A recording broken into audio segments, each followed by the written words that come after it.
तीसरी बार हरियाणा में मोदी सरकार।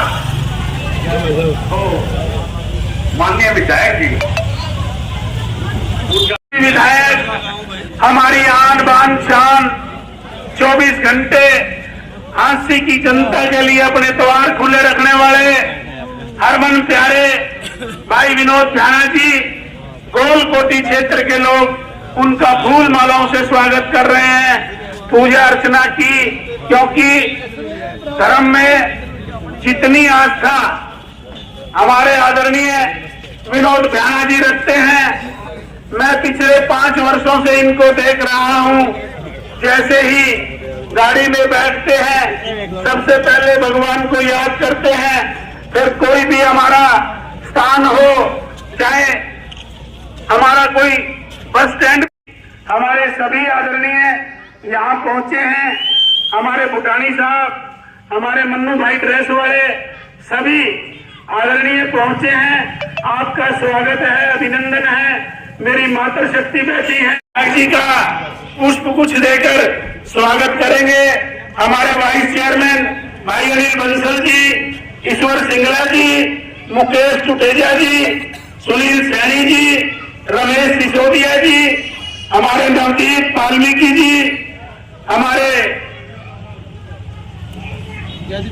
जयदीप सैनी जी, कि आपने पूरा सहयोग करना है और जोर से जयघोष करेंगे, भारत माता की। अरे भारत माता की जय है, बड़े जोर से आवाज आनी चाहिए। और ये जो ये हमारी गोलकोटी की सभा है, इसकी शामिल करेंगे विधिवत। आप जोरदार तालियों से स्वागत करें, अभिनंदन करें, जोरदार तालियां। भारतीय जनता पार्टी जिंदाबाद, भारतीय जनता पार्टी जिंदाबाद, पार्टी ने राजनीति में अमूलचूल परिवर्तन किया है। मैं आपको याद दिलाना चाहता हूं, हम भुलक्कड़ हैं, हम भूल जाते हैं। मैं आपको याद दिलाना चाहता हूं कि 2014 से पहले हमें एक गैस का सिलेंडर भरवाना होता था, एक गैस का सिलेंडर लेना होता था। ईमानदारी से 10 दिन पहले बुकिंग करवानी पड़ती थी कि नहीं करवानी पड़ती? 10 दिन पहले बुकिंग करवानी पड़ती थी और उसके बाद नंबर होता था। जब उस दिन हमें जाके लाइन में लगना पड़ता था।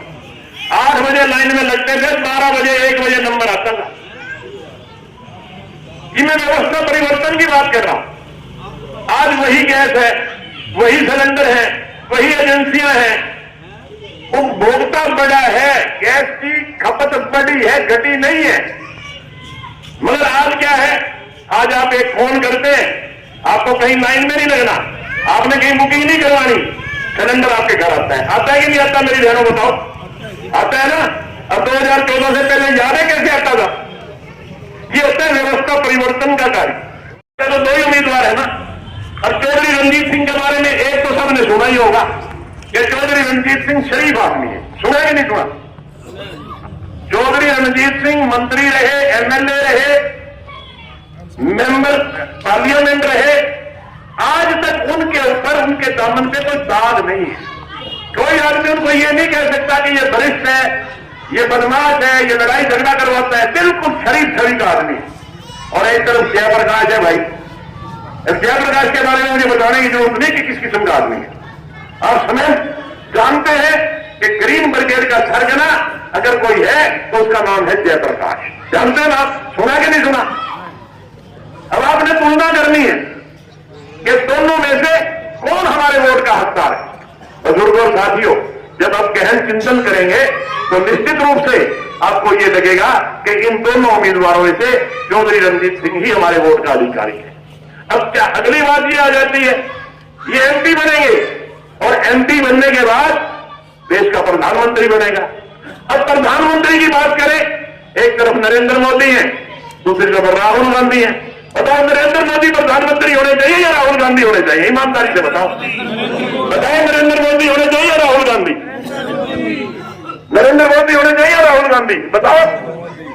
अरे जब नरेंद्र मोदी, जिनका नाम नायब सिंह सैनी है, यहाँ वोट जनता जब डालती है वो बहुत बातों पे चिंतन करके कि कौन हमारी वोट का असली हकदार है, जो हमारी सरकार ने काम किए हैं, जो हमारे देश का रुतबा बढ़ा है, उसका सब बातों को देख करके ही जनता फैसला करेगी कि हमारे वोट का कौन हकदार है।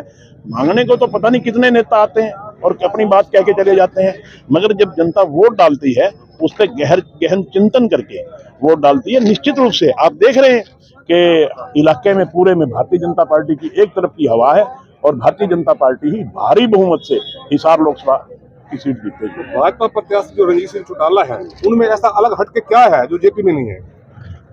उनके पास अलग से हटके कमल का फूल है, जो किसी के पास नहीं है। हिसार लोकसभा सीट में कमल का फूल जो है, नरेंद्र मोदी का दिया हुआ फूल है, उस फूल को खिलाने का काम और भारतीय जनता पार्टी के शीर्ष नेतृत्व तो नरेंद्र मोदी जी को जिताने का काम, उनको प्रधानमंत्री तीसरी बार बनाने का काम यहाँ की जनता करेगी। आपने पूछा कि ऐसा क्या है, उनकी शराफत है, उनकी एजुकेशन है, उनका एक्सपीरियंस है और सबसे बड़ा नाम भारतीय जनता पार्टी है, नरेंद्र मोदी है। ये सारी बातें। ग्रीन ब्रिगेड का नाम लिया जा रहा है बार बार। देखिए, कोई गलत किसी के लिए कोई ले ही नहीं सकता। आप बताइए, वो खुद ही कह के गए हैं कि मैं ग्रीन ब्रिगेड का मुखिया था। उन्होंने खुद अपने बयान में कहा है, तो हमने कह दिया तो कोई गलत थोड़ी कह दिया।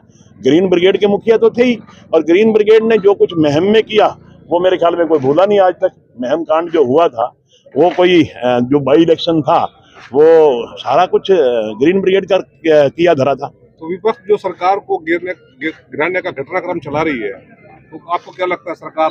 सरकार पूरी तरह से मजबूत है, पहाड़ की तरह मजबूत है। सरकार को गिराने वाला कोई नहीं है। सरकार अपना कार्यकाल भी पूरा करेगी और सरकार तीसरी बार फिर आएगी और हरियाणा में, देश और प्रदेश में भारतीय जनता पार्टी। गाँव में कैसे रिस्पॉन्स मिल